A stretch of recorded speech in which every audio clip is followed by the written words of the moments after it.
मेरा नाम है सर मुश्ताक अहमद जी। कब हुआ ये हमारा 7 तारीख 4 o'clock मॉर्निंग में हो गया ये हादसा। तो हम शुक्र करते हैं अल्लाह से, तो हम बच गए। इसमें बहुत ही बड़ा ये तूफ़ान आया है कि ऐसा तूफ़ान हमने पहली बार देखा कि जो यहाँ पर हाई स्नोफॉल हुआ है।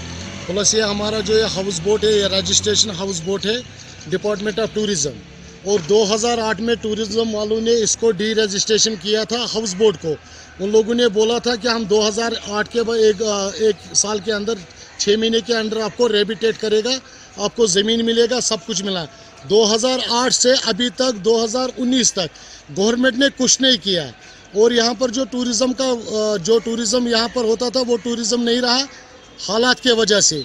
तो हम लोगों को सोर्स भी नहीं था, कोई पैसा कम इनकम भी नहीं था, जिससे हम ये हाउस बोट डैमेज हो गया पूरा। कितना नुकसान हुआ है इसमें कम से कम राउंड ये हमारा 2 बेडरूम का हाउस बोट था, इसमें कम से कम मेरे ख्याल से 45 लाख रुपीस, कम से कम 50 लाख तक नुकसान हो गया। आपकी अपील क्या रहेगी एडमिनिस्ट्रेशन से? गवर्नमेंट, हम गवर्नर से अपील कर रहा है कि प्लीज़ मेहरबानी सतपाल जी से हम ये कर रहा है कि गुजारिश, हमें कोई रेबिटेट कीजिए, ताकि हमें, गवर्नमेंट ने तो हमको, टूरिज़म वालों ने हमको 2008 से रेबिटेट नहीं किया। अभी तक हमको वो बेवकूफ़ बनाया गया, जब से हमारे हाउस बोट डूबता जाता और हमें कोई नहीं पूछते। और हम गवर्नर साहब से यही अपील करते हैं, हमें रेबिटेट कीजिए जल्दी से जल्दी। हमारी फैमिली यहाँ पर पड़ी है और हमें कोई रहने की जगह भी नहीं, हम बिल्कुल डैमेज हो गया सर।